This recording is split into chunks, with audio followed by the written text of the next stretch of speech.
Près de cet échangeur à Ouagadougou, Camille nous présente ses flamboyants jaunes qu'il apprécie notamment pour son ombrage qui peut servir d'abri aux passants surtout pendant la période de forte chaleur. Depuis bientôt 20 ans, il encourage les populations à travers son association Jeunesse Unie pour un développement durable à planter des arbres comme initié sous la Révolution. Si notre capitale Ouagadougou est considérée comme l'une des capitales les plus boisées, voilà, il faut reconnaître qu'elle a bénéficié beaucoup d'actions sur le reboisement, à travers les anciens clubs, et nos aînés qui ont posé beaucoup d'actes.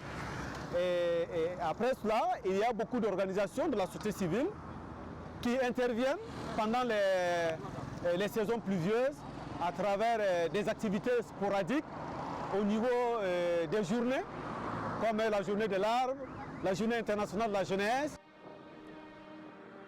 Avec des vagues de chaleur de plus en plus fréquentes et intenses, principalement dans la région du Sahel cette année 2024, pour Camille, le reboisement apparaît comme une solution naturelle et durable pour atténuer les effets de la chaleur et améliorer la résilience des communautés face aux variations climatiques.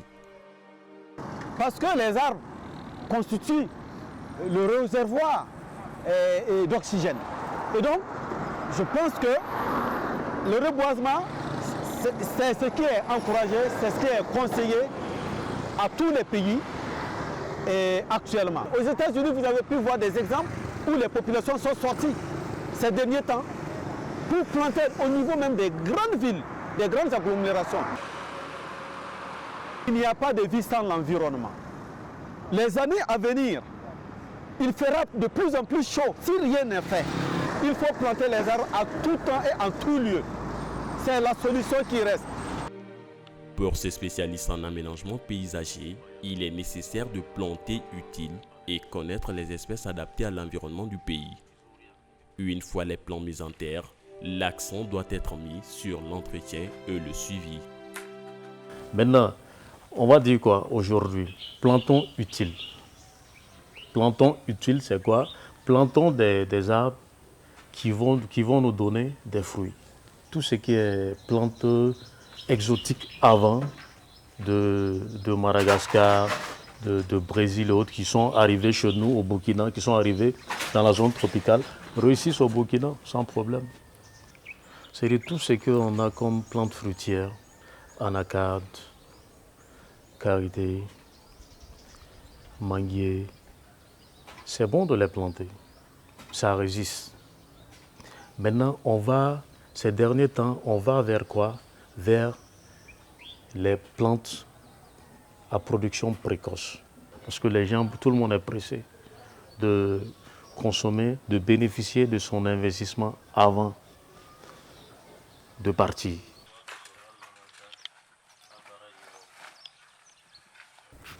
Aujourd'hui, quand on parle d'espèces, on a beaucoup d'espèces végétales et même certaines qu'on ne pensait pas pouvoir produire ici au Burkina, mais qui marchent, ça marche bien.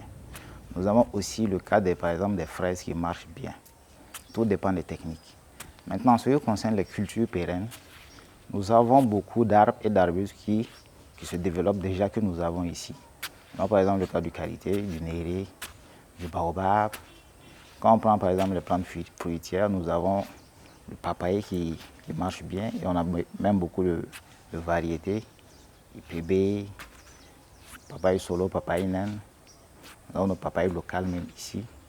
Donc en ce qui concerne ces variétés, nous pouvons en fait nous permettre de mettre ce que nous voulons en fonction de nos objectifs à partir du moment où nous avons la volonté et la détermination pour un bon suivi. Une diversification essentielle pour créer des écosystèmes résilients et durables.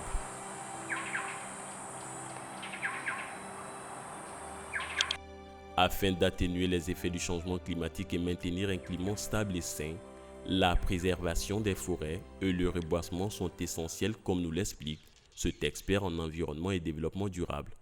les arbres de façon globale sont ce qu'on appelle les puits de carbone. Les arbres et aussi tout ce qui concerne les organismes végétaux sont de grands puits de carbone qui aident beaucoup dans la régulation du système de façon globale. Cette régulation permet à un niveau micro d'abord d'avoir un climat doux, un climat agréable quand il y a des arbres à côté.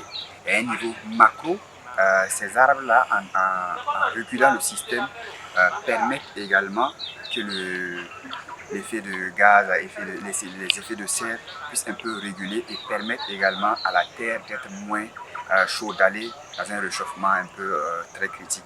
Donc aujourd'hui, avoir une végétation contribue non seulement à réduire les effets comme la pollution avec les CO2, mais également ça permet de créer des microclimats en fonction des espaces, en fonction des lieux où il y a ces arbres.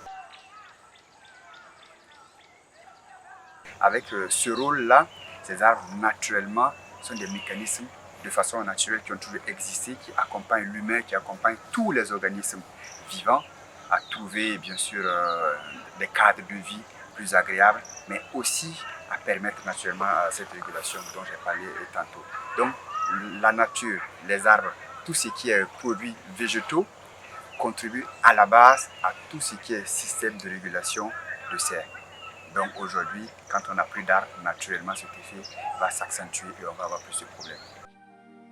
En combinant reboisement, sélection judicieuse des espèces végétales et le suivi des plantes, les régions sahéliennes et le Burkina Faso en particulier peuvent non seulement atténuer les effets du changement climatique, mais aussi créer un environnement plus durable et résilient pour les générations futures.